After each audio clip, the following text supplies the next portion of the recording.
أسوأ ليلة على الاحتلال من بداية الحرب. اللي حصل مش مجرد ضربة، ده كسر لقواعد اللعبة بالكامل. في الليلة اللي فاتت إيران نفذت واحدة من أعنف الضربات من بداية الحرب، الموجة رقم 73 من الصواريخ الباليستية اللي انطلقت بشكل متزامن من أكتر من اتجاه وبتكتيك إغراق معقد.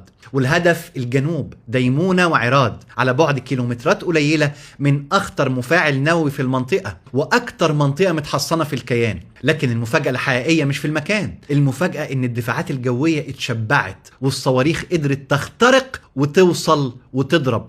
صواريخ تقيلة بمئات الكيلوغرامات من المتفجرات، وبعضها مزود بذخائر عنقودية، والنتيجة دمار واسع وانهيار عمارات كاملة وإصابة بالعشرات. الموجة 73 مش مجرد رقم، ده بقى توقيع لعمليات إيرانية أشد عنفا. كل مرة بيظهر بيكسر مستوى جديد من الردع، وإيران بعتت رسالة واضحة: كل يوم في سلاح جديد، تكتيك جديد، وقدرة أعلى. لكن اللحظة الأخطر كانت هنا. لأول مرة الاحتلال نفسه يخرج ويعترف بالخسائر وينشر صور الدمار ويسمح للإعلام إنه يعرض حجم الضربة. ليه؟ لأن اللي حصل كان أكبر من إنه يستخبى، وأقصى من إنه يتفسر كحدث عابر أو حدث أمني. إحنا مش قدام ضربة عسكرية، إحنا قدام تحول كامل في ميزان الردع. لو دي كانت الموجة 73، يبقى السؤال المرعب: الموجة اللي جاية هتعمل إيه؟ تفاصيل اليوم 23 من الحرب في برنامج خفايا الليلة على اليوتيوب، هتلاقي اللينك في التعليقات.